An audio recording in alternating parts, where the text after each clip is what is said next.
bonjour à tous et bienvenue pour ce 20e rendez-vous des citoyens. Je me suis gouré dans le générique, j'avais mis 18. Merci. Donc comme vous le voyez, c'est le bordel, c'est la lali, on est que la moitié de l'équipe. Il n'y a que notre bonne Atri et notre bon Yulgroche qui sont là ce soir avec moi. C'est ça, on est en Ouais. effectif réduit ce soir, c'est la cata totale. Voilà, Buzz a des problèmes de connexion. Moi je commence à en avoir pile à 21h évidemment, forcément. Oui. Notre bon Noircis et notre bon SFR ont des imprévus, donc ils ne seront pas là ce soir non plus. Donc On pourra même pas les fouetter, ils ont un mot de leur maman, c'est... voilà, c'est honteux quoi. Moi je peux même plus ouvrir mon fouet, donc je suis excessivement triste. Ouais, Donc on peut plus rien leur faire. Voilà, c'est voilà, s'ils sont syndiqués, c'est c'est honteux, ça, c'est honteux. Mais absolument. bon, nous sommes toujours là au poste. On C'est essaye. pour ça qu'on est à l'heure d'ailleurs, regarde. Exactement. On a que 1 minute de retard, mais c'est pas grave. Bon, bah écoutez, on va commencer. Puisqu'on a réussi quand même malgré tout à reprendre leur chronique, à refaire le travail qu'il fallait. Et on va commencer le récapitulatif des informations de la semaine avec Atri qui va nous parler du 10 for the Developer. Ouais, exact. Mais avant mon petit Atri, on va Oui. repasser les génériques et les pubs évidemment qu'on n'a pas eu la semaine dernière et qu'on a à nouveau cette fois-ci. Donc ce sera tout de suite après ça, c'est à toi.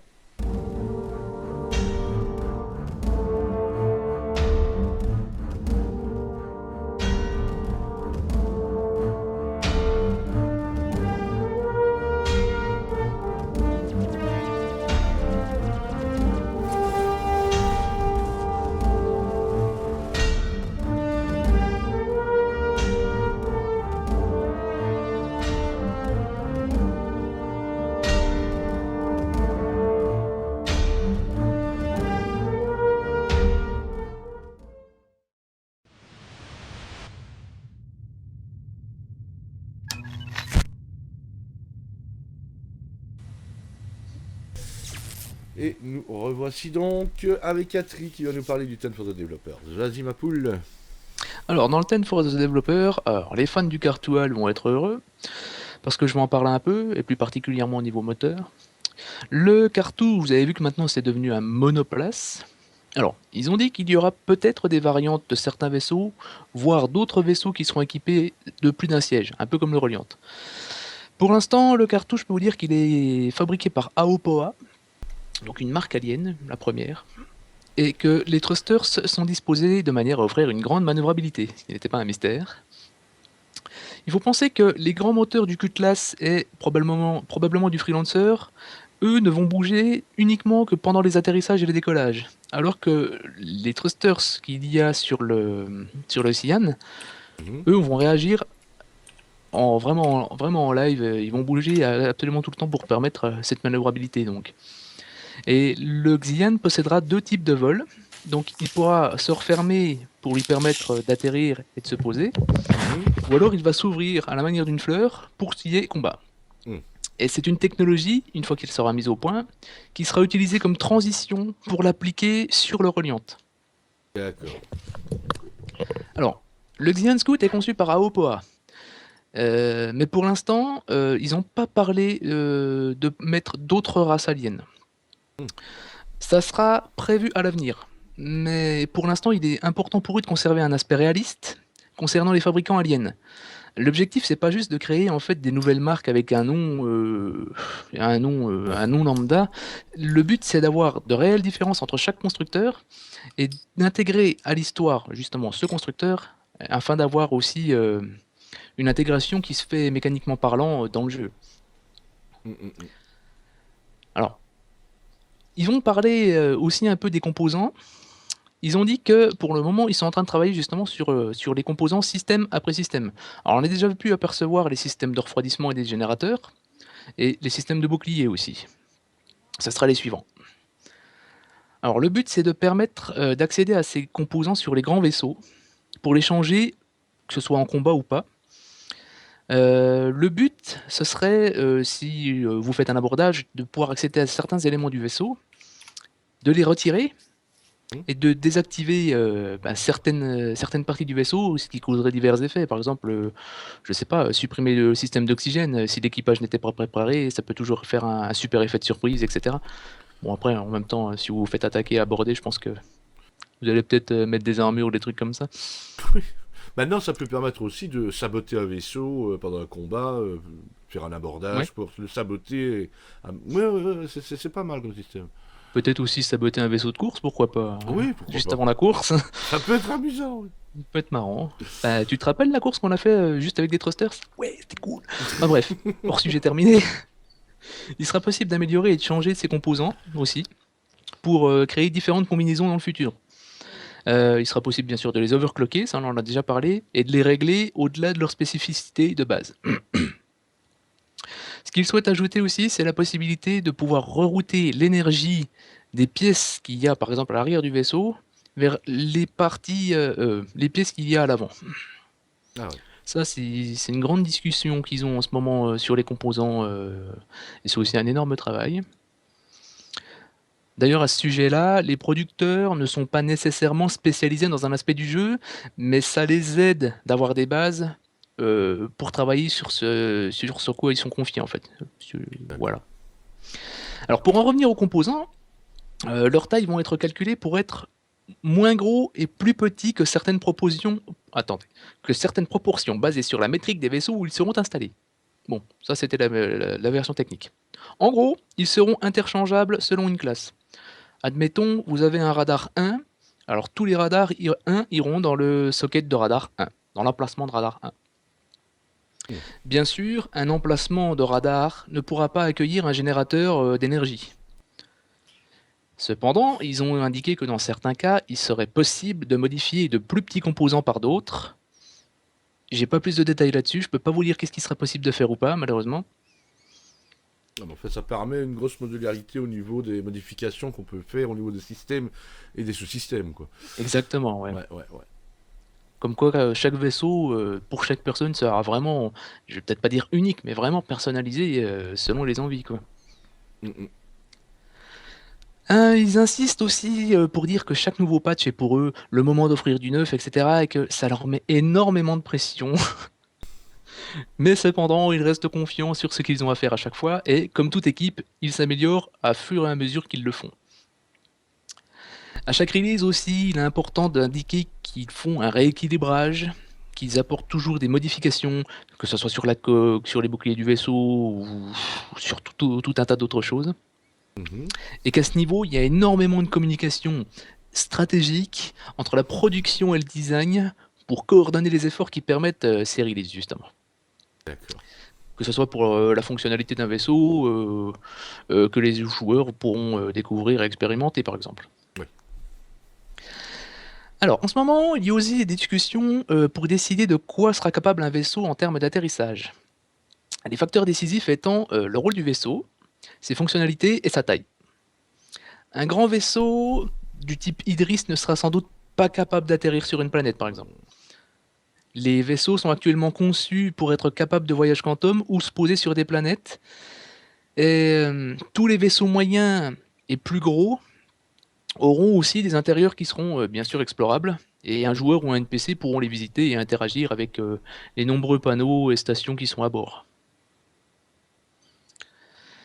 Et comme d'habitude, ils sont très heureux de recevoir notre feedback, notre grande quantité de feedback, toutes les suggestions qu'on leur envoie, etc. Ils sont toujours très intéressés par nos opinions et ça, c'est surtout parce qu'ils peuvent pas deviner ce qu'on pense. Oui, ils sont pas encore Ils sont à ce pas devins, niveau-là. ils sont pas télépathes. Ils sont pas télépathes, effectivement. Et ces suggestions leur permettent de modeler le jeu afin de correspondre un peu à nos attentes. Hmm. Et donc continuer de leur envoyer du feedback, à faire des rapports, etc. Donc voilà, c'est ce que j'avais à dire pour le 10 for the Developer. C'était. Oui, c'est pas. Il y a eu quand même pas mal d'informations intéressantes, hein. Surtout, ils travaillent surtout le niveau des. C'est tout ce qui est équipement, système, sous-système. Ouais, c'est ça, ouais. Les Ouais, c'est systèmes, surtout ça. composants. Ouais, ouais, dont on aura normalement un avant-goût déjà avec la 2.2, mais ils travaillent vraiment là-dessus. C'est vraiment là-dessus qu'ils se centralisent pour le moment, on le sent bien. Eh Ouais. bien, merci, Atri. Merci beaucoup, mais je crois que de toute façon, on va te retrouver à nouveau après le générique pour parler cette fois-ci du Around the Verse, qui normalement c'est Buzz qui devait s'en charger, mais notre pauvre Buzz sera pendu. Non, pardon, il a eu des problèmes de connexion. Tondu. Il sera tondu seulement. Bah écoute, on va te retrouver tout de suite après ce petit interlude, cette petite pub, et on parlera du Around the Verse. A tout de suite.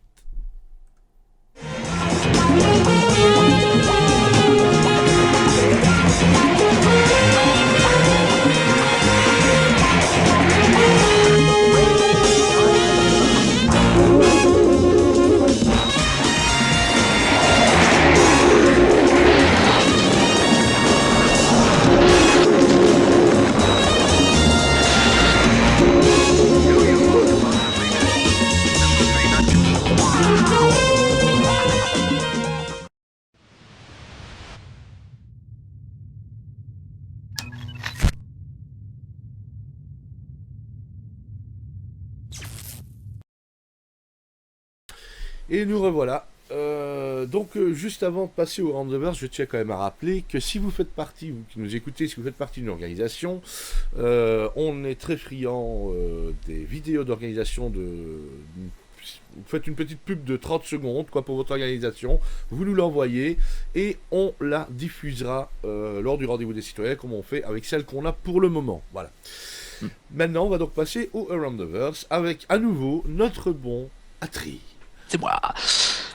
Alors le Around the Verse, j'ai été déçu. Il n'y a pas beaucoup de choses à dire, je veux dire. Mais bon, il y a quand même des trucs intéressants. Donc, la 2.2 nous a apporté le Xian Scout dans les hangars, déjà. Donc, je pense qu'il y en a qui doivent être heureux de pouvoir approcher, même si ce n'est que virtuel, leur vaisseau. Il y en a que 1000 hein, pour le moment, puisqu'il est toujours sur le PTU. Eh oui. Mais je pense qu'il y en a quand même qui doivent ils doivent avoir les larmes aux yeux, je sais pas. Et la Aegis Sabre en flight ready. Ouais. Nous avons aussi des nouvelles par rapport au Drake Buccaneer et à la corvette RSI Polaris. Les concepts ont été lancés. On devrait les voir surgir peut-être bientôt. Pour ce qui est de la persistance, on sait que ça nous apportera les points de vie des joueurs, les magasins, les vêtements et tout ce qui est articles qui peuvent être achetés. Et on aura aussi la santé des vaisseaux, la réputation. Ça va vraiment apporter énormément de choses au jeu. Je pense que ça va être un changement radical quand la persistance va vraiment arriver. Ouais, bah oui, c'est tous nos choix, toutes les choses qu'on va faire vont être persistantes. C'est ça qui va être vraiment... qui va changer de maintenant, puisque Crusader, pour le moment, chaque fois qu'on se reconnecte, c'est reboot à zéro. Oui. Je peux vous dire que Foundry 42 au Royaume-Uni commence à tester l'Idris, notamment les tourelles. Ça devrait faire plaisir à Hook. Je peux vous dire aussi que les IA vont réagir aux bruits qui seront produits par les joueurs. Alors, ça aura certainement un plus gros impact au niveau de l'infiltration, j'imagine. Voilà, quand tu veux t'infiltrer quelque part, faut pas manger de faillot avant. Ouais, au mieux.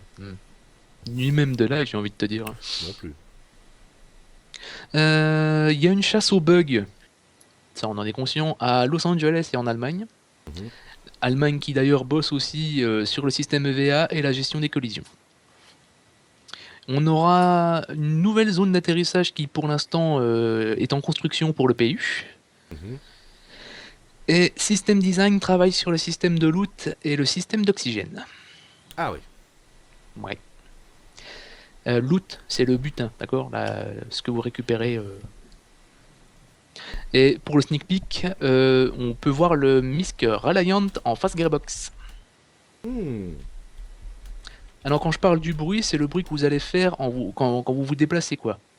Le bruit que vous émettez, vous, en tant que joueur, en tant que personnage dans le jeu. D'accord. Je répondais directement à Angelos Ferratus. Et c'est tout ce que j'avais, malheureusement. Pas grand-chose dans le Around the Verse. Il y a rarement beaucoup de choses malheureusement dans les Around the Verse, ça il faut bien le dire. C'est beaucoup de parlotte, mais surtout du rabâchage ou très peu d'informations vraiment extraordinaires. À la rigueur, on va passer quand même le sneak peek pour montrer le Reliant qui le Reliant, ouais. Voilà, en grey boxing, que je vais vous passer maintenant.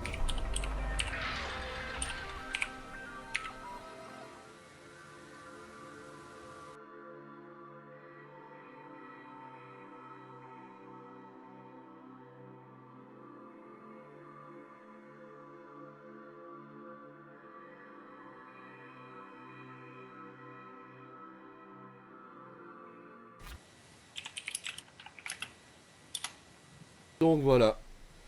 Nous allons donc passer maintenant à la suite, c'est-à-dire au Reverse the Verse et au Reverse the Verse spécial subscriber qui se sont déroulés cette semaine.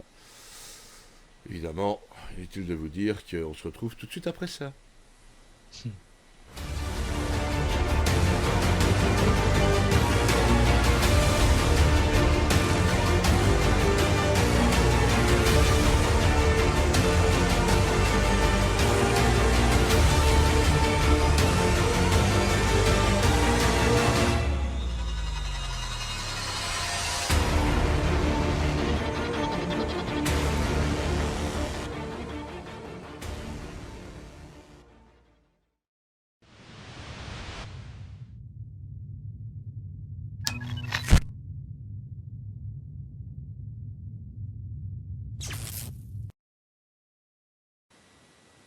Nous revoici donc. Oula, j'ai encore pu péter la tête à mon micro. Oui. Je vais donc vous parler du Reverse the Verse. Je vais commencer par le Reverse the Verse spécial subscriber qui a eu lieu mercredi. Et puis je terminerai par le Reverse the Verse qui a eu lieu vendredi soir. Tout à fait. Alors, au niveau du Reverse the Verse subscriber, bon, qu'est-ce qu'on a appris comme information intéressante? Je sais pas, elles seront plus ou moins intéressantes pour chacun de vous. Je vais vous les énumérer. On a appris que le Galactopédia était en train d'approcher, c'est-à-dire qu'ils sont en train de prévoir avec Turbulent plus ou moins une date de sortie et surtout en train de décider ce que contiendra la première version du Galactopédia. Alors, également au niveau du site, il devrait également y avoir prochainement des changelogs, donc des sortes de patch notes entre guillemets pour les mises à jour qui sont faites sur la carte stellaire, hein, sur la star map. Pour le moment, les changements sont faits de manière plus ou moins invisible et non pas d'un bloc une fois par mois, mais au fur et à mesure. Donc, c'est pas très facile de suivre les changements qui s'y font, mais ils vont devoir mettre quelque chose, une espèce de petit log qui nous permettra de voir les améliorations et les modifications qui ont été faites sur la carte. Alors, ils ont également dit que le lore et les histoires de Star Citizen seront mises à jour en fonction des actions des joueurs, histoire de rendre le monde plus crédible, c'est-à-dire ils vont faire évoluer le lore suivant ce que les joueurs feront dans le jeu également. D'accord. Prenons par exemple l'opération Pitchfork, qui est prévu au début ou à la fin de la bêta, je ne sais plus à quel moment, mais il est prévu que les joueurs, c'est une grosse opération qui va aller attaquer pour essayer de récupérer les mondes Vandoul. Ça a été ajouté comme canon dans l'histoire de Star Citizen, ça fait partie du lore maintenant. Alors que c'est une opération qui est prévue par les joueurs, voilà. Ce genre de choses, ils continueront à le faire à l'avenir, et quand le jeu sera sorti. Il y a une question, on demande c'est quoi le Galactopédia? Le Galactopédia, c'est une espèce d'encyclopédie, on va dire. Ça va être un recueil de toutes les informations sur l'univers de Star Citizen. Informations aussi bien sur les vaisseaux, les constructeurs, les systèmes, les PNJ. Donc ça va vraiment être la base de données centrale de toutes les informations du lore et du jeu. C'est le recueil Star Citizen. Voilà, c'est une encyclopédie, ce qu'on appelle la Galactopédia, l'encyclopédie universalis du jeu. 118 volumes. Voilà, à peu près.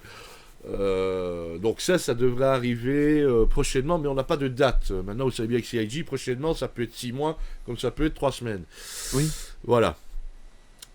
Alors, au niveau encore de l'univers, en plus que le lore sera affecté, etc., il y aura également des events qui arriveront de temps en temps et qui affecteront l'univers. Par exemple, imaginons qu'une planète venait à être vidée de ses ressources eh bien il y aurait des changements qui se feraient à l'intérieur de cette planète. C'est-à-dire que les installations qui seraient implantées, qui étaient par exemple si c'était des installations de minage, ben, au lieu de les voir flambant neuf et en train de fonctionner, eh ben, elles seraient à l'arrêt, elles seraient couvertes de poussière, elles seraient à l'abandon en fait. Donc Ah ouais, voilà, les planètes vont un petit peu refléter l'état actuel économique de la planète. Ce sera également visible avec les PNJ, ça ils en avaient déjà parlé. Si une planète est riche, on y verra beaucoup de PNJ, je vais dire nobles, des gens en train de faire leurs courses, des ouvriers se balader à gauche et à droite. Si par exemple c'est une planète qui a perdu toute son économie, on y verra plus de criminels, plus de clochards, de SDF, etc. Voilà. Ça c'est prévu dans le système d'IA et pour rendre l'univers plus crédible. Alors, ils ont également parlé des langages aliens. On sait maintenant que le premier langage alien qui sera disponible, ce sera le Vandoul, et qui sera suivi après par le Banu, qui sera le suivant, et les autres viendront après. Alors, ils travaillent pour le moment encore sur un système également qui vont leur permettre, dans l'univers persistant, de vérifier que les noms de joueurs ne soient pas inappropriés ou en désaccord avec, je vais dire, l'univers de Star Citizen, ou du moins trouver un moyen de gérer ceux qui ne sont pas en accord avec l'univers de Star Citizen. Par exemple, celui qui s'appelle Petit Kiki 453 ou Petit Kiki je te le mets bien profond, trouver un moyen de directement bannir ce truc-là pour ne pas avoir des gens avec ce nom-là. Maintenant, s'il y en a un qui s'appelle Dark Vador... Oui, c'est ce que j'allais demander. Voilà, ou je ne sais pas moi, Aquaman. Bon, c'est pas inapproprié, mais ça fait pas vraiment partie de l'univers Star Citizen. Donc comment gérer ce genre de choses? Ils travaillent là-dessus, voilà. Donc c'est un peu normal, quoi. C'est pas pour avoir des... Je me rappelle, petite parenthèse sur Star Wars The Old Republic, où tu avais des Dark Vador, des Luke Skywalker, des Luke Skywalker, ou des conneries comme ça, ou des Dark Vador qui, quand ils prenaient leur titre, s'appelaient Dark Vador. Dark Vador, ouais. Voilà. Ça fait plus badass deux fois. Essayons d'être originaux à ce moment-là sur nos noms. Voilà, petite parenthèse refermée. Alors, suite, ils ont déjà écrit des easter eggs, c'est ce qu'on a appris dans le lore, évidemment, mais d'autres vont arriver. Donc ceux qui sont friands de petits easter eggs, de petits clins d'œil, etc., vous inquiétez pas, il y en a déjà, évidemment, mais il va y en avoir encore qui vont arriver. Alors, ils ont également dit qu'ils espéraient voir dans l'univers persistant les compagnies IA faire des events qui impactent les joueurs de façon un peu différente, c'est-à-dire faire des events un peu en corrélation avec la vie réelle. Par exemple, imaginons que voilà, il y aura un scandale à propos de générateurs d'énergie vendus par RSI qui ne sont défectueux ou qui ne rendent pas le rendement qu'ils auraient dû avoir. Et à ce moment-là, ce qu'ils pourraient avoir, c'est que tous ces générateurs-là seraient rappelés en usine. Donc si vous aviez acheté un générateur, vous auriez des problèmes avec lui, et vous devriez à ce moment-là le renvoyer à l'usine pour qu'on vous rembourse, ce genre de choses. Des petits événements comme ça, qui rendent, je vais dire, l'univers plus vivant. Voilà. Également aussi, ce qu'ils voudraient faire, c'est par exemple, avant de sortir un nouveau vaisseau, quand il sortira un nouveau vaisseau dans l'univers persistant, quand le jeu sera sorti, c'est faire une espèce de grosse campagne de pub dans l'univers, donc envoyer des vidéos de pub à gauche et à droite dans les systèmes, où on dit, voilà, le prochain vaisseau d'origine, etc. Vraiment pour que l'arrivée d'un nouveau vaisseau, par exemple dans l'univers, soit une espèce d'énorme événement. Que ça soit retentissant, quoi. Voilà, exactement. Alors, on va en revenir un petit peu aussi à la carte stellaire dont ils ont encore parlé. Ils ont bien insisté sur le fait que pour le moment, la carte stellaire, c'est pas quelque chose de définitif. C'est toujours en développement. Je veux dire, il y a encore des choses qui vont changer. Bon, il y a encore des systèmes qui sont en phase de conceptualisation. Donc, disons qu'il ne faut pas se fier à la Star Map à 100% pour le moment. Elle va encore changer, il y a des choses qui vont s'ajouter. C'est pas parce que, par exemple, le système Hélice, on le voit dans la Star Map, que c'est comme ça que le système Hélice va être à la sortie du jeu. Il peut y encore avoir des nouvelles choses qui s'ajoutent à la Star Map d'ici la sortie du système. Voilà, donc il faut bien garder ça en tête. Ce qui, entre parenthèses, va encore nous foutre un boulot de plus puisque quand on veut faire des vidéos de système, etc., on a des informations, il va encore falloir faire des gros encarts dans les vidéos, etc., pour que toutes les améliorations, toutes les mises à jour, etc., que nos vidéos correspondent ou les refaire, ça va encore nous donner du boulot en plus, mais bon. Ça, c'était la parenthèse SPN. On a l'habitude. Voilà, on a l'habitude. Mm.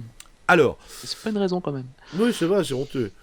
Ouais. Il y aura également, ils ont expliqué qu'il y avait également des endroits dans l'univers où les gens habiteront sous terre. Hein, on en a entendu parler si vous avez entendu certaines vidéos de background ou certains guides galactiques. Nyx notamment, qu'on devrait pouvoir visiter prochainement, en sera la première représentation, puisque Nyx se situe dans une base minière qui se trouve à l'intérieur de l'astéroïde. Pardon. Et alors, dernière information concernant ce Reverse the Verse Special Subscriber. Pardon, excusez-moi, j'ai encore quelques relents Voilà, j'ai coupé le micro, heureusement. Désolé pour ceux sur Skype. Quelques relents de ma petite grippe. Je disais donc qu'il va y avoir un changement au niveau des tailles des planètes entre la 2.1 et la 2.2. Vous en apercevrez quand la 2.2 sera en live. En fait... Ouais. Veuillez nous excuser pour cette interruption momentanée. Je sais pas ce qui s'est passé. Apparemment, il y a eu une déconnexion entre mon programme et Twitch, parce que moi, il me disait toujours que le stream était en cours, et apparemment, il s'était coupé.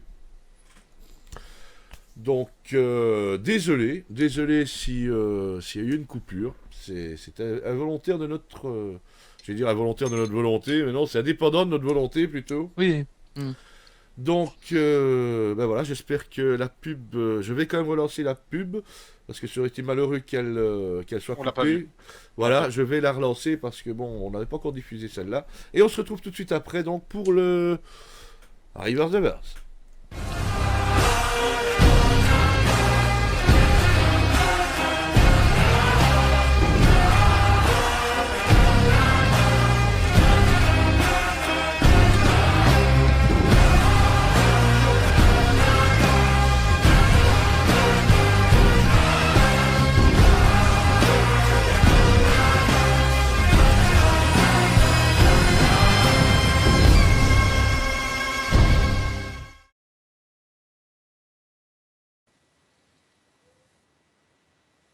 Nous revoici donc, fringants, heureux, la mort dans l'âme, pour la suite de ce récapitulatif. Et nous allons donc passer, enfin je vais passer au Reverse the Verse, qui normalement est tenu de main de maître par notre bon JSFR. Alors, qu'est-ce qu'on a appris comme information durant ce Reverse the Verse ? Notamment une information qui est intéressante, mais pour plus tard dans l'année, c'est que la CitizenCon sera à l'Avalon de Los Angeles cette année, le 9 octobre. Oh. Voilà. Pour ceux qui auraient voulu aller à CitizenCon, il faudra aller à Los Angeles. Alors, on nous a appris, mais évidemment, ça c'est un petit peu, je vais dire, de l'info périmée, que la 2.2 comprendrait le sabre pilotable, le Cartwall dans le hangar.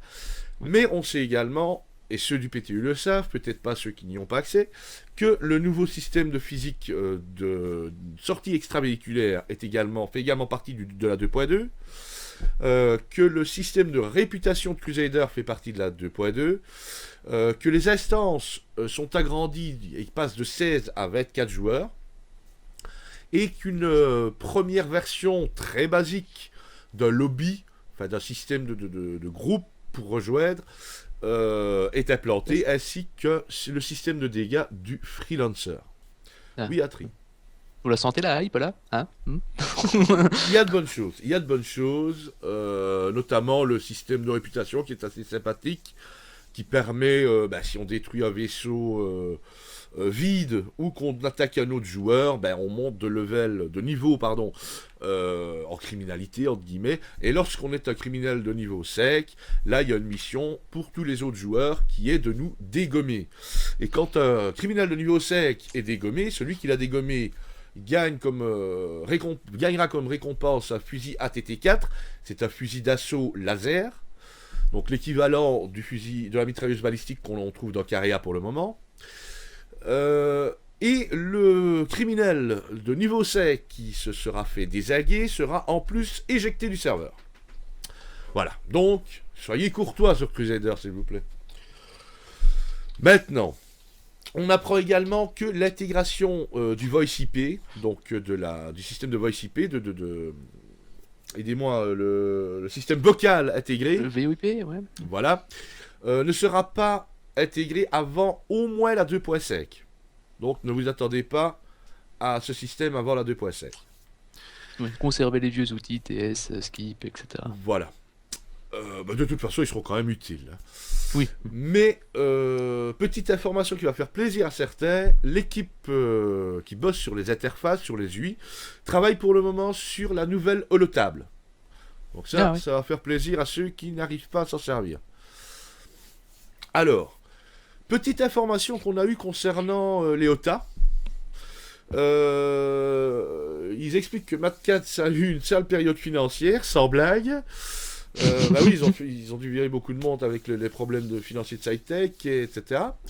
Mais bon, ils rassurent quand même en disant les OTA ne sont pas en péril. Mais on ne verra pas de prototype avant que CIG et Mad Catz ne se soient mis d'accord sur la qualité du produit. D'accord, Voilà. ok. Ils parlent de qualité en matériaux ou... Ils n'ont pas dit si c'est la qualité visuelle, matériaux ou quoi que ce soit. Ils ont juste dit qu'on ne verrait pas de prototype tant qu'ils ne se sont pas mis d'accord sur la qualité. Maintenant, de quelle D'accord. qualité est-ce qu'ils parlent? Très bien. Peut-être que c'est de manière générale, la qualité du produit en général, je pense. Ouais. Alors, au niveau des vaisseaux, on a appris quelques petites choses. Notamment, bon, ben ça c'est un secret de Polichinelle. Le Starfarer est actuellement prévu pour faire partie de la 2.3. Forcément, il devait faire partie de la 2.2. Comme il n'est pas dans la 2.2, forcément qu'il est il sera dans la 2.3 normalement.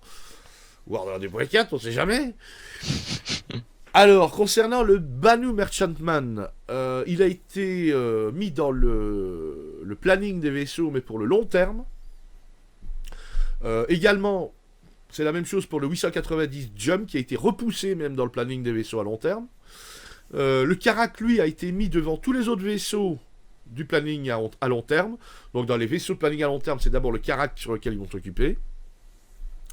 Alors, au niveau du Caterpillar, la phase conceptuelle du Caterpillar est presque terminée.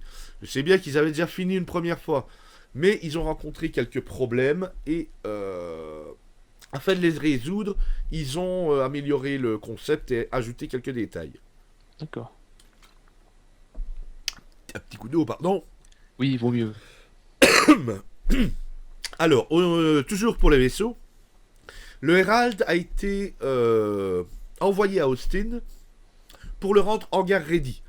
En fait, Austin s'était occupé du Cartwall pour le rendre hangar ready. Maintenant qu'il est dans la 2.2, dans le hangar, c'est au tour du Herald. Tout Austin va s'occuper avec leurs petites mains à le rendre hangar ready. Donc ça devrait être le prochain, ou du moins un des prochains, à arriver dans le hangar. Sympa, ça. Oui. Surtout qu'il devait arriver depuis un long moment. Il avait été mis un peu de côté, le pauvre Herald. Bah oui.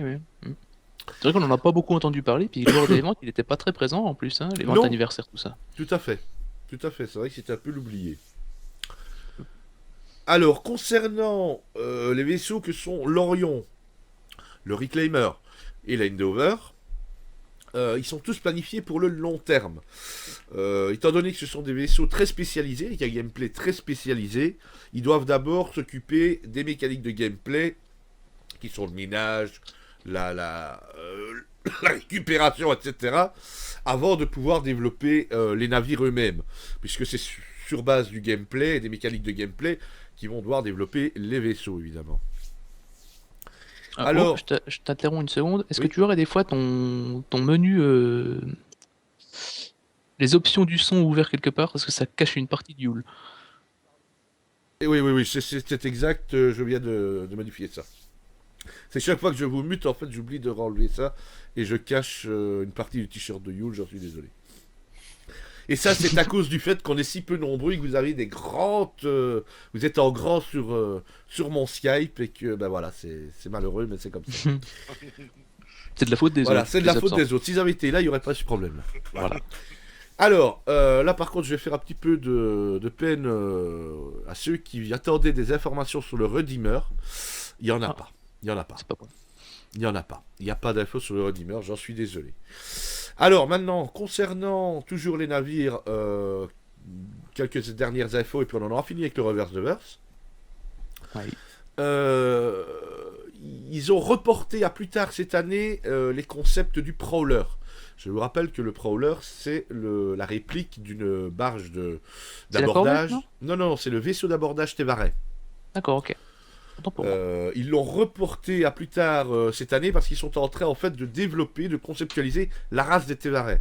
Donc pour pouvoir faire le vaisseau, pour savoir à quoi il va ressembler, il faut d'abord qu'ils imaginent à quoi ressemble l'architecture et le style Tevaret. Donc voilà, le Prowler a été repoussé jusqu'à ce que les Tevaret soient terminés d'être conceptualisés. On apprend que le Reliant est très proche de sa sortie dans le hangar, et comme on a pu le voir dans le sneak peek de le Roundaverse, dont Atri nous en a parlé, c'est visible. Voilà, c'est visible. Et alors, dernière information, on apprend également que le Dragonfly va être pris en main par l'équipe artistique de Los Angeles. Dragonfly, je vous rappelle, c'est cette espèce de petite moto de l'espace. Voilà, ouais. Comme ça qu'on l'a défini. Donc voilà. Premier âge. Exactement. Donc voilà pour le Reverse de Verse. C'est à peu près tout ce qu'on a eu comme info plus ou moins intéressante cette semaine. Donc on en a terminé avec le récapitulatif et on va passer aux questions et réponses des auditeurs juste après ceci. La pub.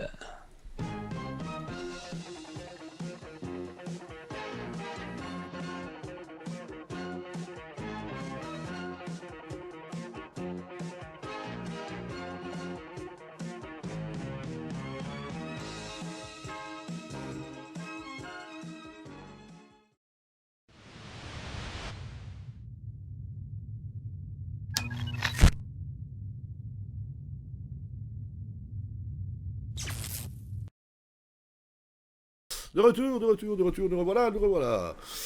Salut tout le monde, et hop, on vire ce qui emmerde Yule, voilà, hop là. Bonjour tout le monde. Autant vous dire qu'entre deux pubs, je perds un poumon à chaque fois, mais c'est pas grave. On va passer aux... Ouais, tout à fait. On va passer aux questions et réponses. Écoute Yule, on t'écoute, hein, tu as recueilli tout ça. Ouais. Alors, une question de Giorgio. Que pensez-vous du nouveau système d'accès au PTU? Moi, je trouve que ça a l'air injuste par rapport à tous les backers. Oh, pardon. Non, parce que déjà, c'est pas juste envers tous les backers, c'est une nécessité, parce que il faut pas croire que le PTU, ceux qui ont accès maintenant, on y joue. C'est pas le cas du tout. Quand on a accès au PTU comme ça par vague, c'est pour une simple et bonne raison, c'est que ça crache toutes les 2 minutes, ou bien ça bug et ça crache toutes les 5 minutes. On est là pour faire du test. Et c'est plutôt justement c'est tout à fait équitable au contraire, parce que maintenant ils ont vraiment mis en place ceux qui allaient sur le PTU le plus souvent et qui faisaient le plus de rapports dans l'issue console pour aider à corriger les bugs. On n'a absolument pas besoin, pour le moment, quand une version est très instable, ça sert à rien de remplacer une version stable qui est sur le serveur live, ou de laisser tout le monde y aller pour... en fait, plus il y a de monde qui ne joue pas le jeu de la chasse aux bugs, plus ça va être difficile de les trouver. Donc c'est pas une inéquité, c'est simplement se servir des gens qui sont le plus appliqués à la recherche de bugs et qui en trouvent le plus pour arriver à une version stable sur le live le plus rapidement possible. Oui, parce qu'il faut bien vous dire qu'il y a énormément de joueurs pour qui le rapport de bugs, ça leur passe au-dessus de la tête. Tout ce qu'ils veulent, c'est tester les nouveautés, les nouvelles fonctionnalités. Et bien sûr que s'ils venaient à déployer la 2.2 au public comme ça d'un seul coup, ça risquerait de fausser le feedback énormément pour ceux qui le feraient de manière négative éventuellement, quoi. Oui. Mais notamment, prenons par exemple le dernier patch qu'il y a eu, donc la 2.2, la 2.1, pardon, lorsqu'elle était sur le PTU. déjà, même quand ce sont des gens qui essaient de faire de la recherche de bugs, excusez-moi, j'ai un peu cafouillé là, c'est très difficile quand il y a des gens qui ne jouent pas le jeu, parce qu'à ce moment-là, il y a eu encore un effet de vague, c'est vrai, mais ça n'avait pas été pris suivant les bons critères, ça avait été pris, je crois, par le numéro des citoyens. Donc on avait des gens qui recherchaient les bugs, il y en avait qui ne recherchaient pas. Et lorsqu'on tombe sur des bugs qui sont plus ou moins aléatoires, ou qui sont très difficiles à localiser, c'est très compliqué et ça fait perdre beaucoup de temps quand on plante dans un serveur à cause d'une personne qui, elle, ne recherche pas les bugs et qui ne renvoie pas l'information. Pourquoi? Qu'est-ce qu'elle faisait quand elle a planté? Donc au lieu d'avoir, je vais dire, 10 personnes dans un serveur qui recherchent les bugs, dès que le plantage s'effectue, hop, tout le monde a l'information. Je faisais ça à ce moment-là. Donc là, on peut essayer de refaire le bug, de le reproduire pour voir s'il est reproduisible ou pas. Si on a une personne ou deux personnes qui ne jouent pas le jeu, à ce moment-là, il va falloir, et que c'est elle qui déclenche le bug ou le crash aléatoirement, il va falloir recommencer une nouvelle instance et on perd du temps. Voilà. Donc c'est pas du tout, il faut pas voir ça comme, je vais dire, une inégalité, parce que la plupart des gens qui penseraient que ce serait une inégalité, si vous aviez accès au PTU dans l'état où il est pour le moment, enfin, quand il est sorti au tout début, vous n'y resteriez sans doute pas 3 minutes. Voilà. Donc, Et puis, vous voyez ça comme une inégalité, mais vous allez l'avoir, vous aussi, l'accès au Oui. bout d'un moment. Faut pas vous en faire, c'est juste. Oubliez le PTU, quoi, mettez l'autre côté.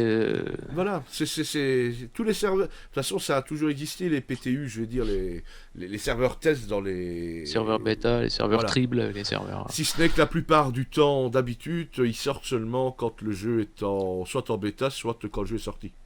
Mm. Voilà. Alors, question de Johan. Le globe sur la place d'Arcorp sera-t-il un jour remplacé par une énorme statue de Chris Robert, nue dans des situations particulières, comme par exemple le jour de son anniversaire? Non, je pense pas qu'ils vont faire ça. D'ailleurs, la statue de Chris Roberts n'aurait pas sa place sur Arcorp.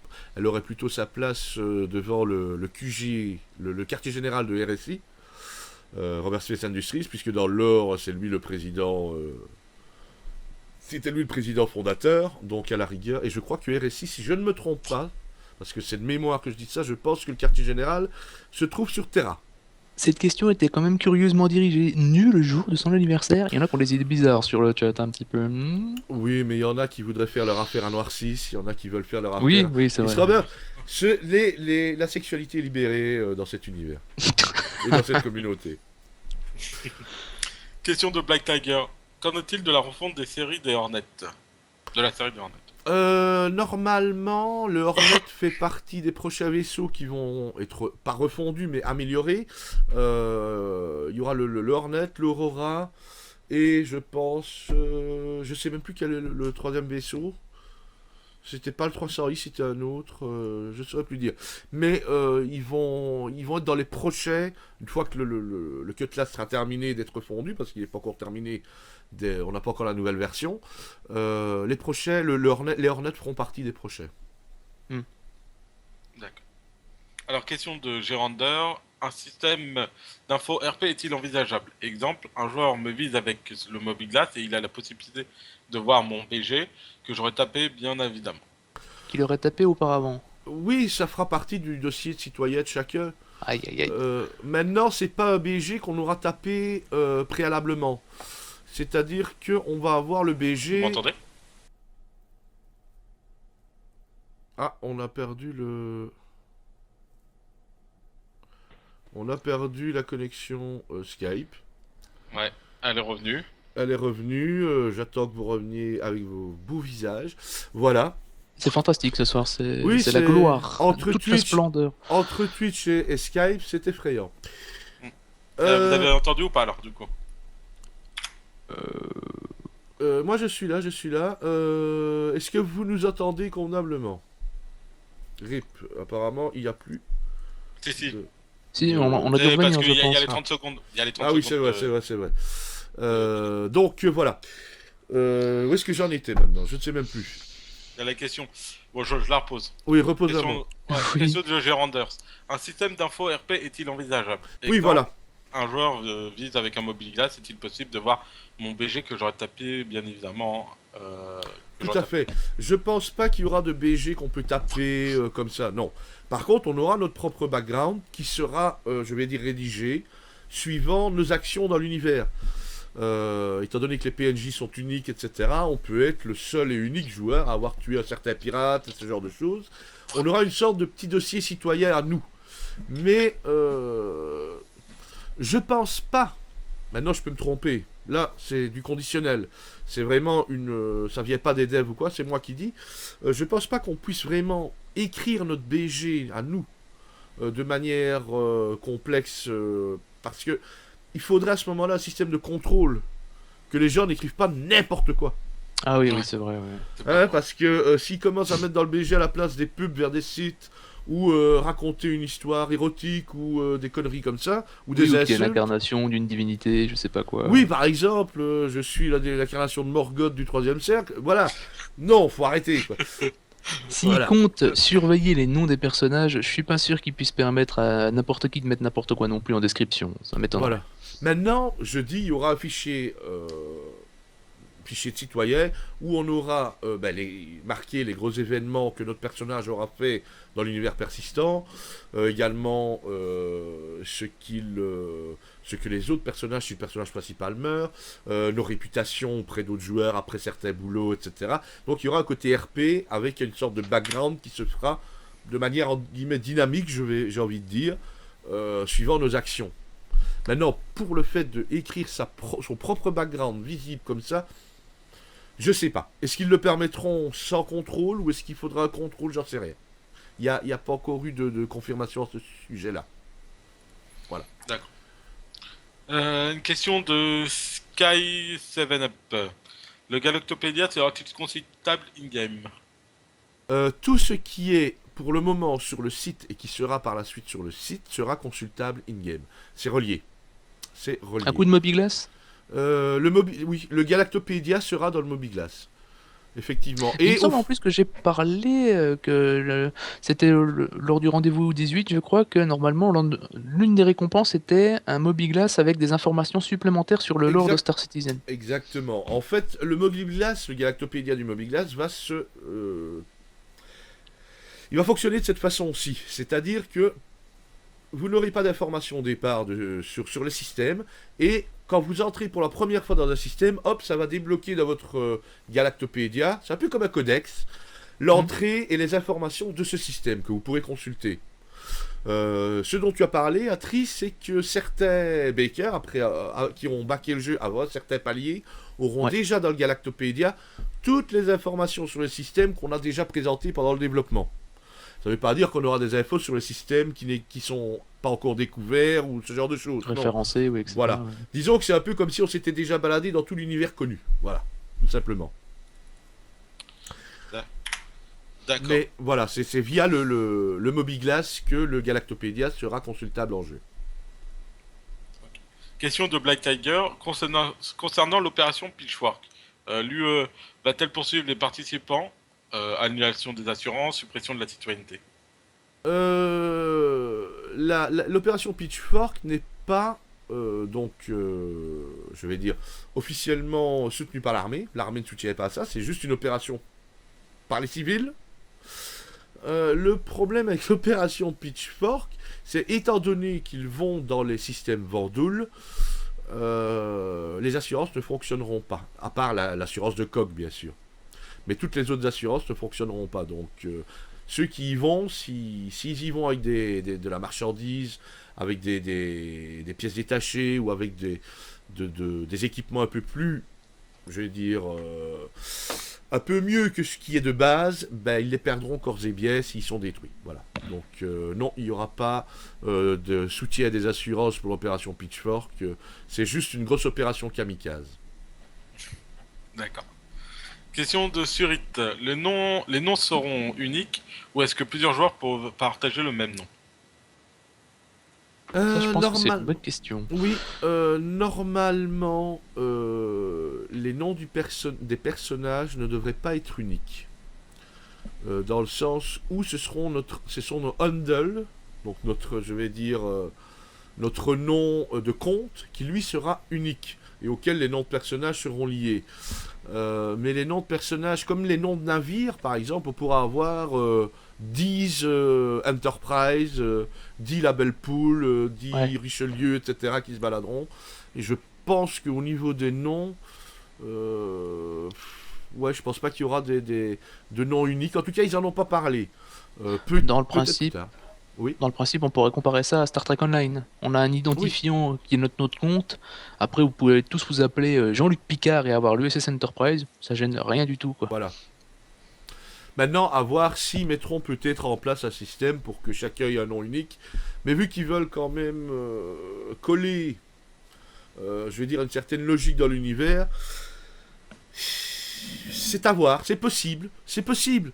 Peut-être pour éviter d'avoir des Pew Pew 3782 par exemple. Ça serait bien aussi d'avoir une notion d'individualité aussi. Oui. Donc, pour le moment, je dis, au niveau des navires, ils ont dit qu'il n'y aurait pas de nom unique pour les navires. Maintenant, au niveau des personnages, c'est que de la supputation pour le moment, de la spéculation. On n'a pas d'informations officielles à ce niveau-là. À voir, donc. À voir. Il y a Black Tiger qui revient sur sa question de tout à l'heure et qui dit en fait je demandais si l'UEE allait en gros effectuer des représailles contre les participants, sachant que cette opération n'est pas soutenue par eux.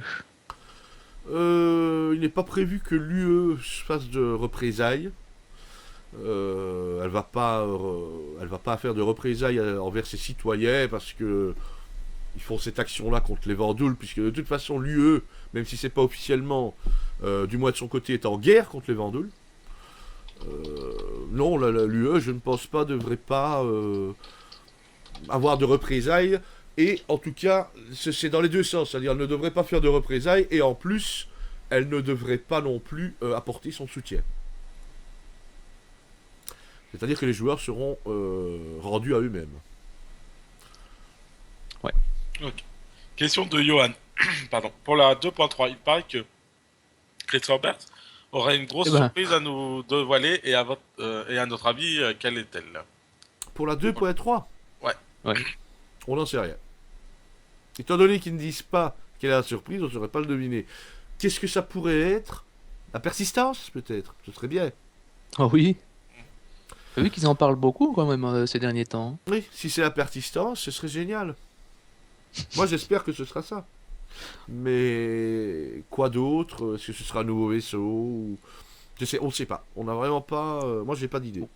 Bah, peut-être dévoiler des concepts de vaisseaux ou dire que certains vaisseaux sont fly ready. Peut-être. En fait, c'est pas une grosse surprise. Non, c'est vrai, ouais. Nyx. Donc, peut-être Nyx, oui. Un nouveau set. Ouais. Peut-être Nyx, oui, effectivement. À voir. Moi, ouais, Nyx, ça me semblerait le plus logique. Même si je prierais que ce soit pour la... Enfin, prierais, entre guillemets, je suis pas pratiquant, ni croyant, ni quoi que ce soit. Je pencherais plutôt, moi, enfin, j'espérerais plus la persistance, mais Nyx me semblerait effectivement le plus logique, oui. Et le plus... Ouais.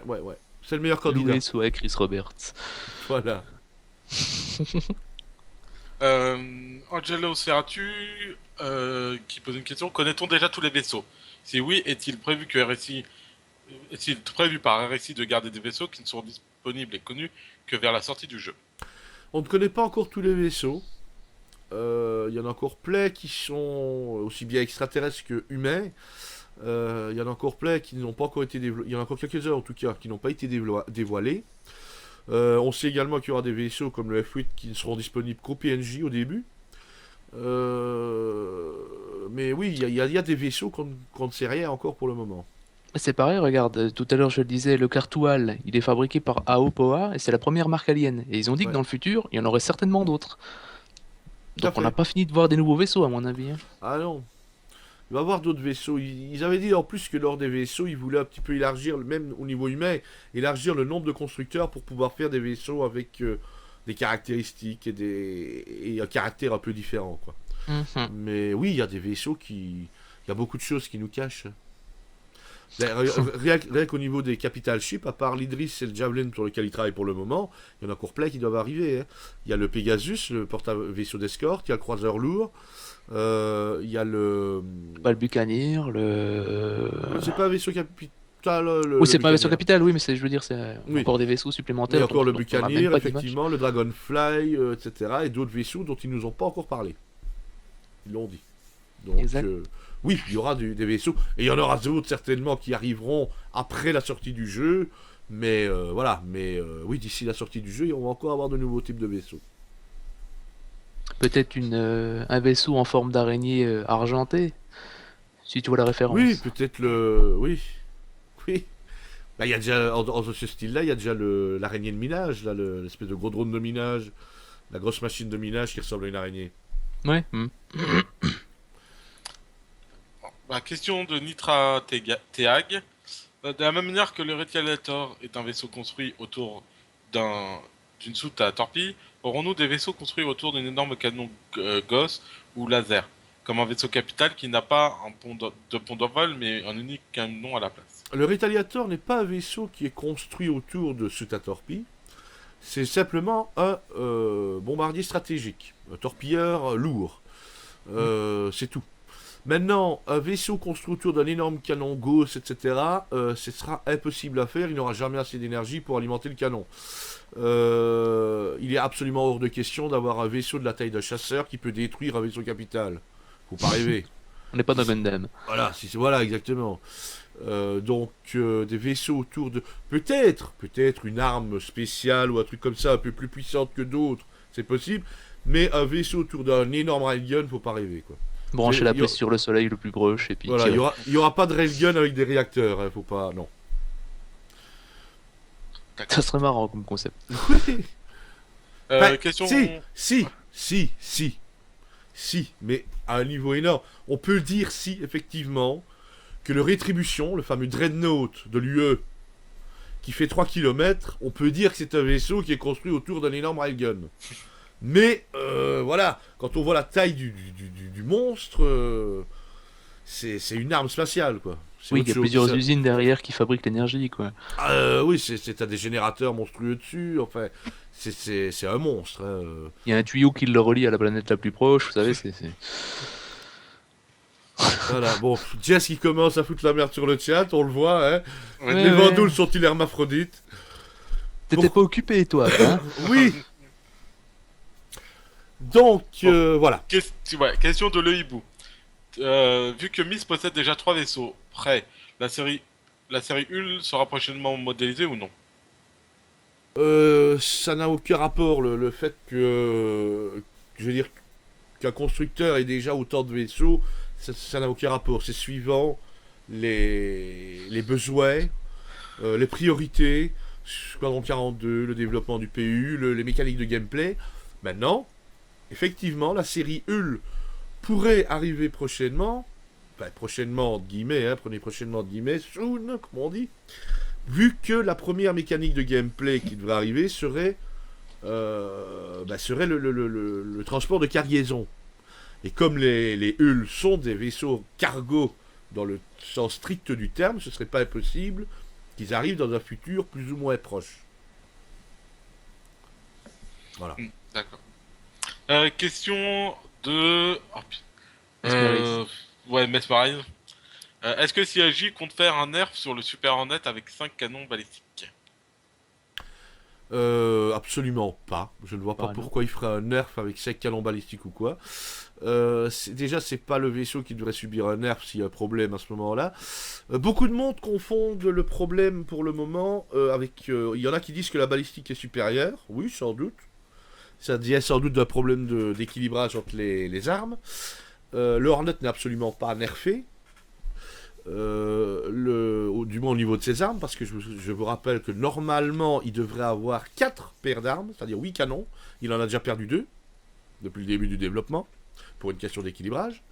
Il faut surtout voir ça. Il faut arrêter de se baser sur l'Arena Commander et les petits combats piou-piou que tout le monde fait. Ça, il faut arrêter. C'est pas ça le jeu. C'est pas ça l'équilibrage. Il faut vous mettre encore, et encore ça, je me demande s'il n'y en a pas de chez nous qui a encore posé cette question-là, parce qu'on a encore eu la discussion hier soir. Il y a énormément de choses, que ce soit dans le combat et dans tout le reste, qui ne sont pas implantées. Et on ne peut pas dire tel vaisseau avec tel armement est cheaté pour le moment, ou il mérite un nerf, parce qu'on n'a pas toutes les fonctionnalités qui sont implantées. On n'a pas encore le système de dégâts complet qui est implanté. On n'a pas les différents types de balles, parce qu'il y aura des balles explosives, balles perforantes. Il y a plein de choses, ce système de scanner, de bouclier, de Les fonctionnalités de bouclier, tout ça. Voilà, Ouais. tout ça est encore de base pour le moment. Elles ne sont pas encore évoluées comme elles vont l'être. Donc, l'équilibrage, non. Est-ce que Ah bah, Hornet, gros. est-ce que Hornet avec 5 canons balistiques doit être nerfé? Non. Déjà parce qu'il est limité en munitions. Ça ne se Oui. voit pas évidemment dans Arena Commander, puisque dès qu'on spawn, on est comme ça. Mais dans le jeu, ça va pas être le cas. Donc, Ah, moi je le vois, vu que je Voilà. tire tout le temps à côté, je le vois très bien que c'est du balistique. Hein. voilà. Donc, est-ce que de la balistique, chaque canon balistique, il faut le nerfer? Non. C'est pas encore. De toute façon, on ne saurait pas le dire pour le moment.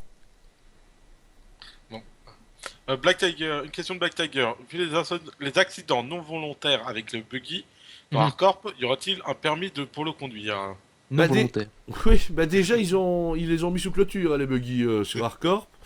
Je pense qu'ils vont devoir travailler sur un système, limiter la vitesse des buggy ou un truc comme ça, parce qu'effectivement, c'est pas les buggy qui foutent la merde, hein, c'est les joueurs, mais il va falloir limiter les joueurs dans l'utilisation des buggy pour éviter que ce soit un carnage comme ça a été dans Hardcorp à l'époque, oui, effectivement. Ça, c'est clair. Ils vont devoir bosser là-dessus. Ça, c'est obligatoire. Et puis j'imagine, le permis de conduire, c'est parce qu'ils veulent les arrêter de prendre les non. véhicules, je pense. Ah, Hein. bah bien sûr que non, tu penses bien. En plus, Hardcorp, c'était devenu un coupe-gorge. Hein. T'arrivais là. La piste T'avais de car. Ah bah oui, en plus t'avais intérêt à avoir des yeux derrière la tête, hein, sinon tu te prenais un buggy dans le pion. Ça Ouais. brûlait à beaucoup d'endroits, j'ai cru que c'était un quartier mal famé. Moi. C'est ça quoi, il y avait une... D'habitude ils brûlent des pneus, là ils brûlaient carrément le buggy avec. Quoi. C'est ça. Alors, ensuite, le hibou encore. Il est prolixe aujourd'hui le hibou. Exact. Je te la pique Euh, celle-là. Quelles sont les vas-y. prochaines mécaniques de jeu qui seront intégrées dans le jeu 2.3, 2.4, 2.5? On sait pas quand elles arriveront, mais la première qui sera implantée, c'est le système de cargaison. Ça ils l'ont dit. Donc tout ce qui est transport de marchandises. Ça va être cool. Ouais, ça va être sympa. Bof. Ah bah si, ça va être sympa. Bof. Je troll un peu. Je vais te foutre dans la soute avec la cargaison. Dans la cargaison, tu vas voir. Ça passe Non, sympa. j'ai une excuse, moi je suis présent ce soir. C'est indépendant. Question suivante, peut-être S'il y en a. Ouais, juste 2 secondes. Oui, je t'en prie. Je vais prendre un Alors, café. Il faut que je banne, 77. sauf que j'arrive pas à le ban. Donc il, Qu'est-ce qui se pardon. passe il a foutu. Ah, pardon, Oh, ça, voilà, c'est pas grave. merci. Oui. La question. Alors, ça sont une refonte du Mustang est-elle prévue? Question de Johan. Je pense que oui. Quasiment tous Eh les merde. vaisseaux- J'ai fait Non, une connerie. Je crois que t'as viré des gens qu'il fallait Ouais. pas. C'est ça. J'ai viré Le le hibou hibou. Ouais. Et... Oh non. Attends. Si, mais je vais le déban. Bon, bah, pendant j'ai- que tu es en train de régler tes histoires, je vais répondre quand même Ok. à la question. Qui était. Ça y est, je ne me rappelle déjà plus. Attends, je te la redis. C'était une Euh, refonte des Mustangs est-elle prévue? Oui, voilà. Oh là là, pardon, excusez-moi. À peu près tous les vaisseaux qui ne sont pas au standard qualité, je vais dire, ou qui sont plus anciens, vont subir une refonte de toute façon. Enfin, une refonte dans le sens pas remodifier complètement le vaisseau, mais ajouter des détails, etc., et le mettre au niveau des autres vaisseaux. C'est-à-dire que, par exemple, voilà, comme le Hornet, l'Aurora, etc., ils vont essayer de le mettre au niveau du Cutlass, du Constellation, etc. Donc il y a quasiment tous les vaisseaux vont avoir à un moment ou à un autre leur petit moment de refonte. Ah putain, j'arrive. Alors après, une question. Au début, j'ai cru comprendre que les vaisseaux de la taille de l'Idris ne pourraient pas atterrir sur les planètes. Quel genre de planète? On parle uniquement de plateformes habitées ou n'aura-t-il tout simplement pas la possibilité d'atterrir ou quoi que ce soit. Où que ce soit, pardon. Maintenant, le fait que l'Idris ne puisse pas se poser sur les planètes, c'est toujours en discussion. Il n'y a pas encore de décision prise à 100% sûr dessus. Hein. Mm. On ne sait pas encore exactement, ils en discutent justement. Et comme j'ai dit tout à l'heure, ils ont dit que les gros vaisseaux, normalement, ne devraient pas pouvoir se poser sur les planètes. Ils sont en train d'en discuter avec des facteurs décisifs qui sont la taille, la fonctionnalité du vaisseau et son rôle. Voilà. Maintenant, On- voilà. Maintenant, s'ils ne sont pas capables de se poser sur les planètes, ils ont bien dit que tout vaisseau capable de se poser sur une planète aura de toute façon une sorte de vaisseau utilitaire ou la possibilité de lancer un chasseur pour pouvoir, ou une navette pour pouvoir Navette, ouais. atterrir sur la planète, se rendre sur la planète. Donc un vaisseau comme un Bengal, de toute façon, ne pourra pas atterrir sur une planète. Donc ce genre de vaisseaux-là, par exemple, qui seront trop gros pour atterrir sur une planète, resteront en orbite, et il faudra utiliser un chasseur ou une navette pour pouvoir atterrir. Ouais. Mais ils pourront se docker à des stations, par exemple, par contre. Question de Loxav97. Non, celle-là, on vient de la faire. Ensuite, question de... Ça devait être le hibou, je vois marqué timeout. Non. C'est quand je. C'est les trucs les modos. Quand je Ok, copie d'accord. avant, Oui, non. ouais. Claimclay 77, sera-t-on reconnu par notre pseudonyme, exemple Blackfield au lieu de Serge Berlot? Je sais pas comment on sera reconnu. Mm. Ils en ont pas encore parlé à ce niveau-là. Maintenant, j'imagine que si tu es reconnu par ton pseudo, c'est plus parce que tu es quelqu'un de connu. Le pélo du coin, on va pas l'appeler. Le pocheron du coin, on va pas l'appeler Belle Bouteille, par exemple. Belle Bouteille. Non, c'est. Je sais pas. Je sais Ah, mais pas. lui, tout le monde l'appelle connard. Si c'est le fait de savoir si on va se faire appeler par son prénom ou nom de personnage plutôt que par notre surnom de personnage, je n'en sais rien. Je ne sais pas comment les PNJ vont réagir. Peut-être on parmi n'a pas votre d'infos. corporation directement, mais via les PNJ ou je sais pas quoi. À moins qu'il y ait des titres ou quelque chose comme ça dans le jeu, via des événements, on manque d'infos hein, pour répondre clairement. Quand Alors, même. je vais dire que non seulement on manque d'infos, mais il n'y a pas encore les informations, puisque je pense que ce genre de choses n'a pas encore été débattu pour le moment. Ça dépend de comment vont réagir les IA. Et l'interaction IA-joueur est encore au début pour le moment.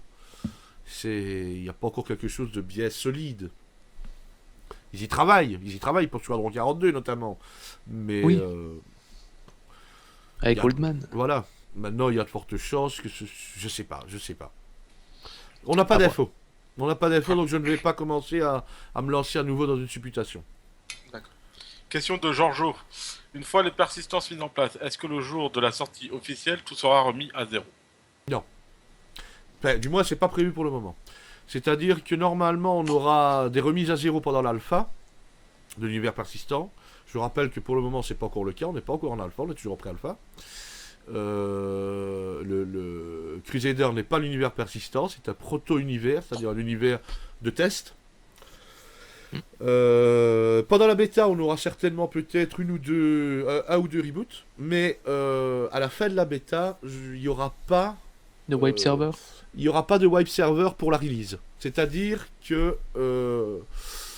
les nouveaux joueurs qui arriveraient sur Star Citizen au moment de la release seulement, ils tomberaient dans un univers qui est déjà vivant, c'est ce qu'ils veulent.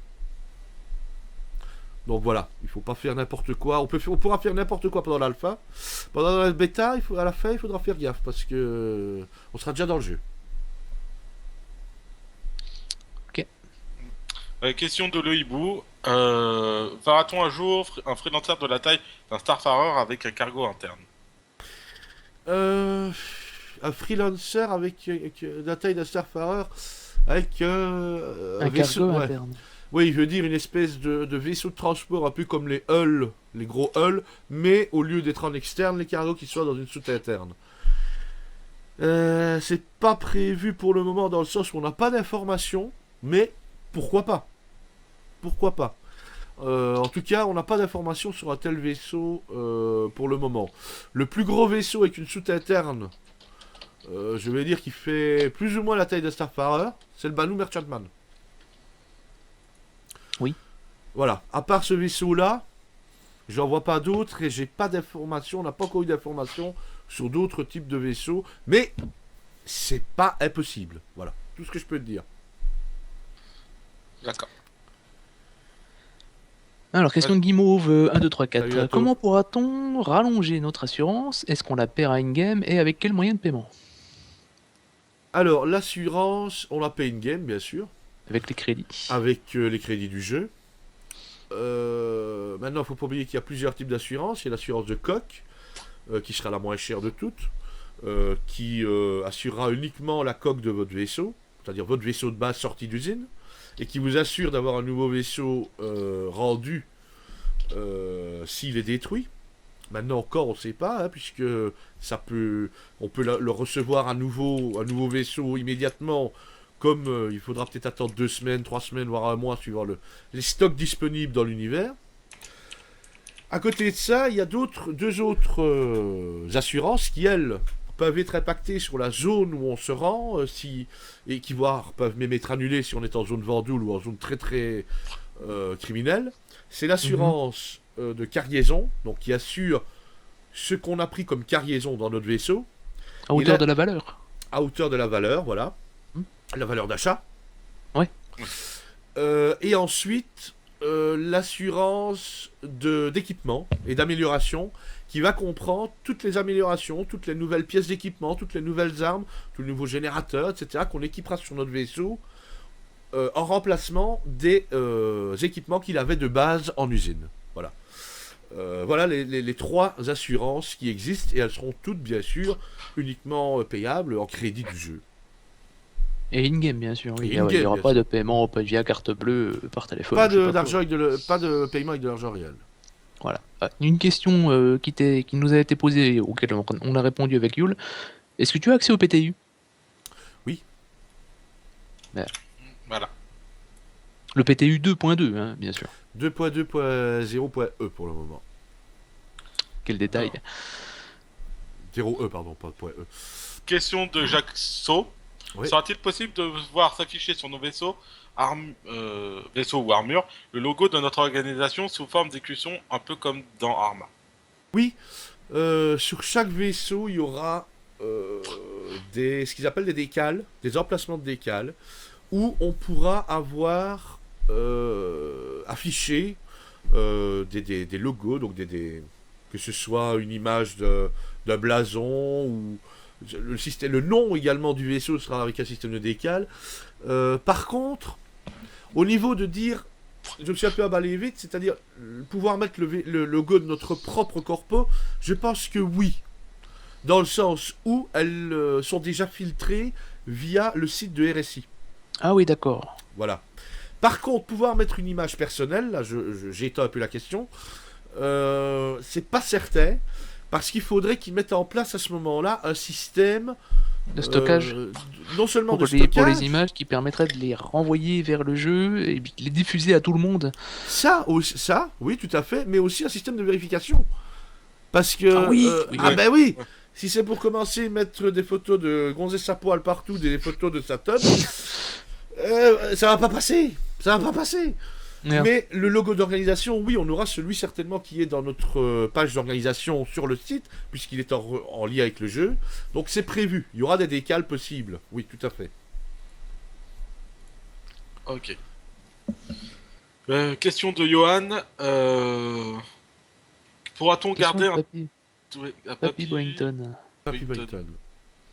Boington. Pourra-t-on garder un trophée de ses victimes? Exemple, moi qui prends un plaisir malsain et non dissimulé à tuer JSFR, je vois bien sa tête dans mon regard, à l'image de la tête Vendoule sur Hardcore.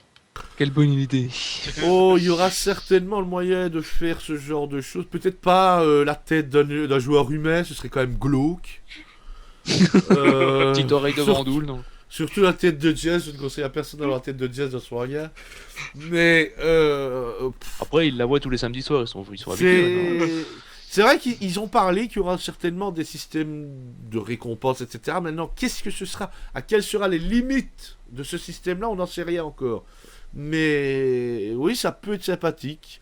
Mon avis, effectivement, comme tu l'as annoncé, une tête de Vendoule, la garder et l'avoir comme décoration dans son hangar, ce sera certainement possible, voire même en acheter une au magasin, puisqu'on a vu la décoration chez Cubiblast dans Hardcorp, si je ne m'abuse pas. Et donc oui, il y aura certainement de ce genre de choses. Maintenant, encore une fois, quelles seront les limites? Jess sera peut-être la limite.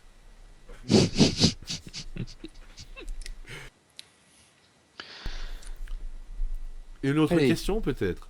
Ouais, question turite. Vu qu'au long terme, les planètes seront 100% créées et explorables, est-ce qu'ils ont prévu de pouvoir poser des défenses spatiales directement sur le sol d'une planète? Déjà, des défenses spatiales sur la surface d'une planète, c'est assez rare. Moi aussi, ça me perturbe un peu, mais Des bon. défenses terrestres, on appelle ça défenses Je spatiales. vois le ça- principe en fait. Ils voudraient pouvoir poser des lance-missiles ou des canons Non. sur. Non, parce que, du moins, c'est pas prévu au début, en tout cas. Parce que les joueurs, ce sont des joueurs, c'est des humains, ce sont des civils, c'est pas l'armée, c'est pas une faction. Vous n'avez pas vous n'aurez pas la possibilité de d'avoir la propriété, un joueur n'aura pas la possibilité, ni une organisation, d'avoir la propriété d'une planète. Voilà.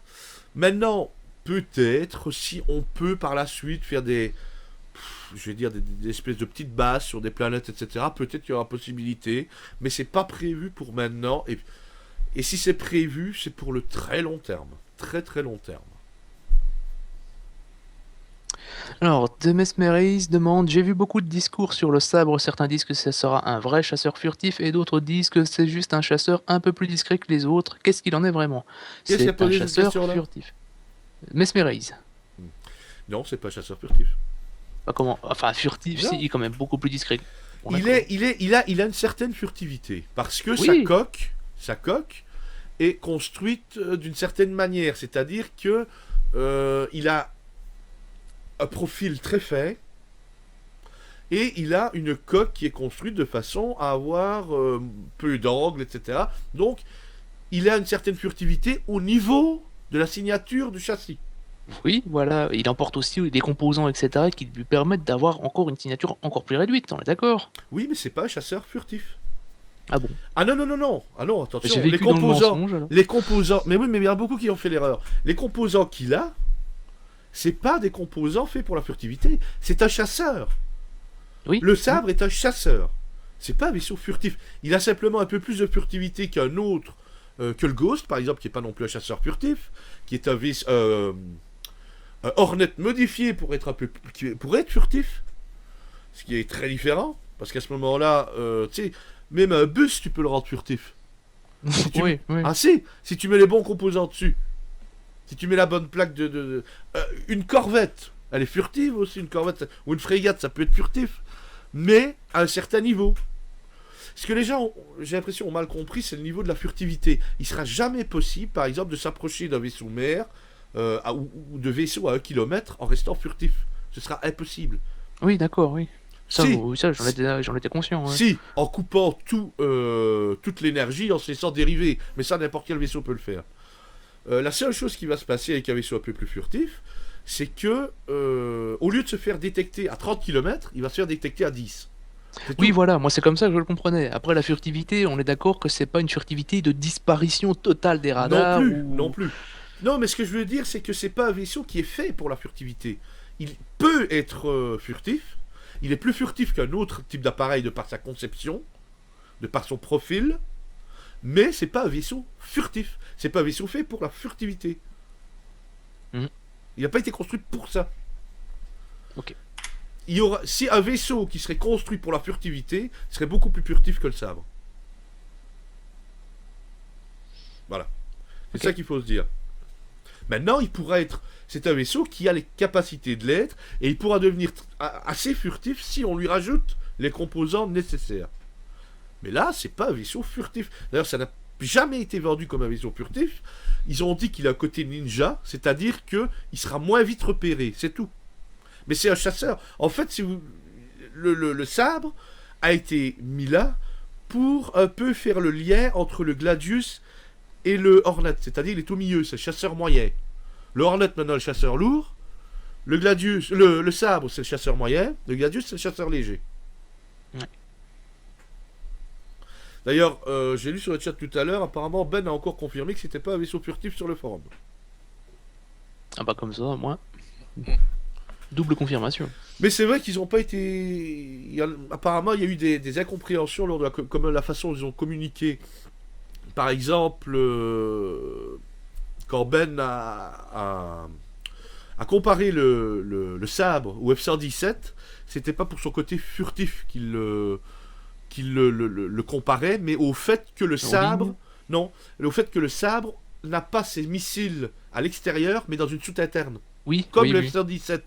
Mais Et une fois, j'en avais parlé dans un Ten for the Chairman ou quelque chose comme ça, et c'est vrai que ça me l'avait assez vendu comme vaisseau furtif à moi aussi. Donc, j'ai été un peu, comment dire, Déstabilisé. mis en erreur.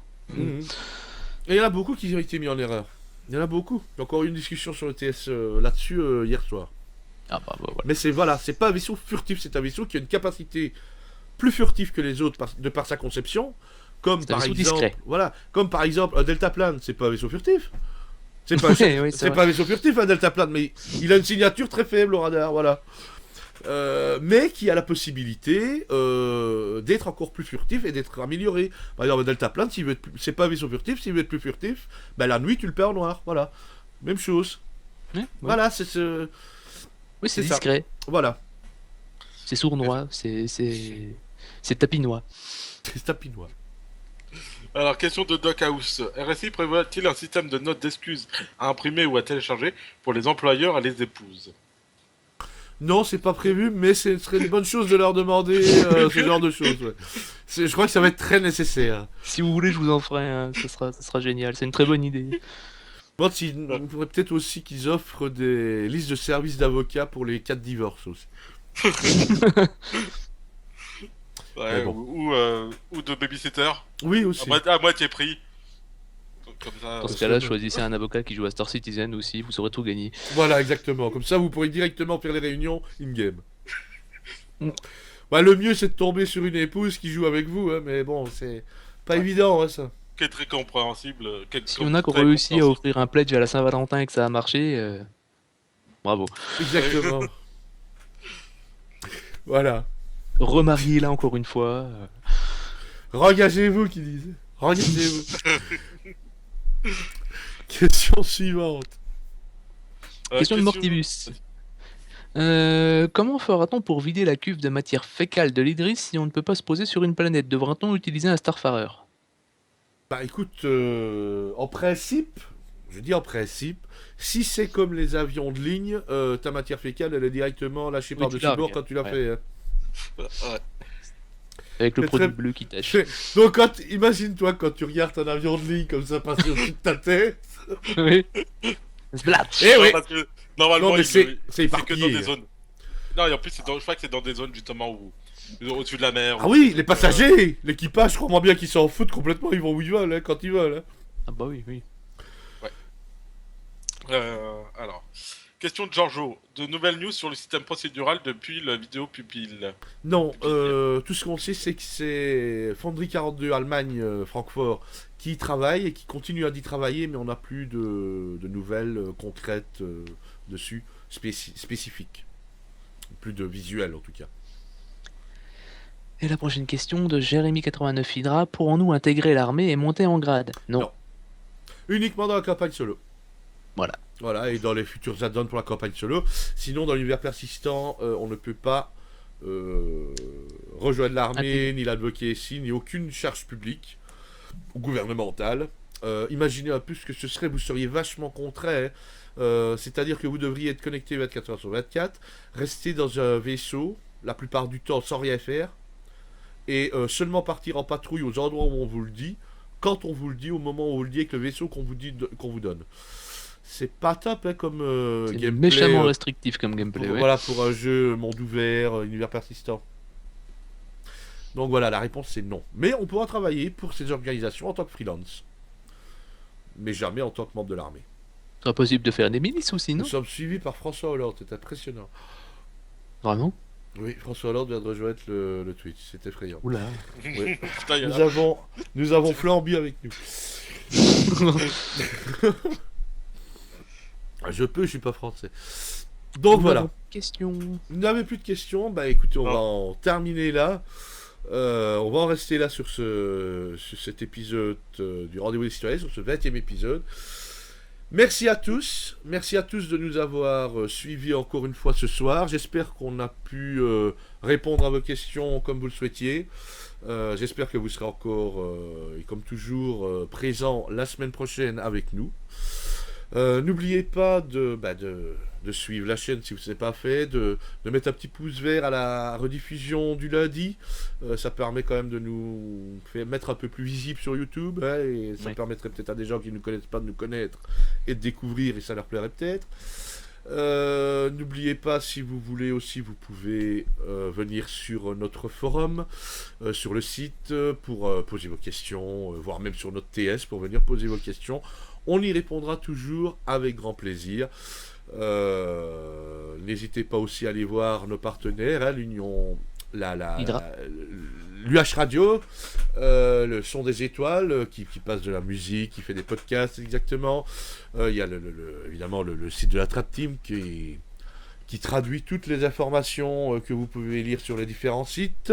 Geeksleak, vous verrez, de toute façon vous trouverez toutes les informations et les liens en dessous de la page Twitch de ce live, avec les liens, et dans la description de la vidéo sur la chaîne YouTube de la rediffusion. En tout cas, merci à tous. Si quelqu'un Atri, tu veux dire le mot de la fin? Attends, juste, le TS est gratuit, oui, il n'y a pas de mot de passe. Oui. Vous venez juste et on répondra à vos questions. Oui, c'est un TS vert, il est gratuit, vous pouvez venir tous ceux qui veulent, il n'y a pas de mot de passe, il est public, voilà. Il ne faut pas payer pour rentrer.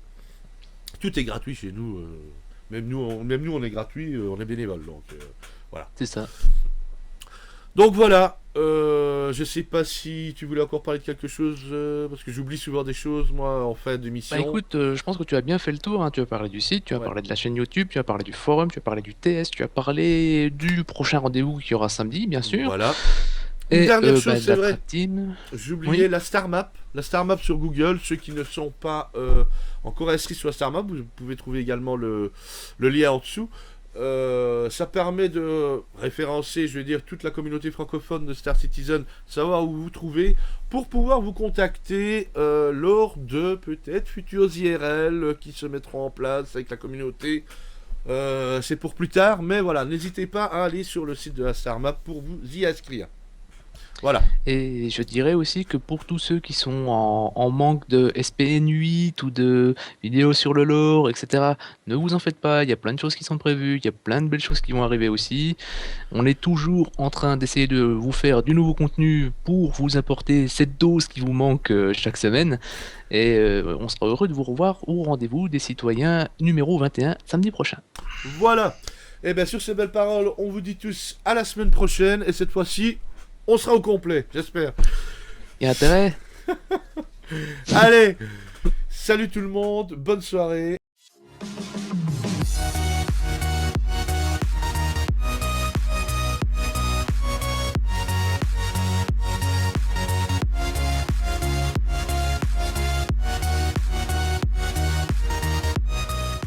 Mais tu sais qu'on dit que toutes les meilleures choses ont une fin.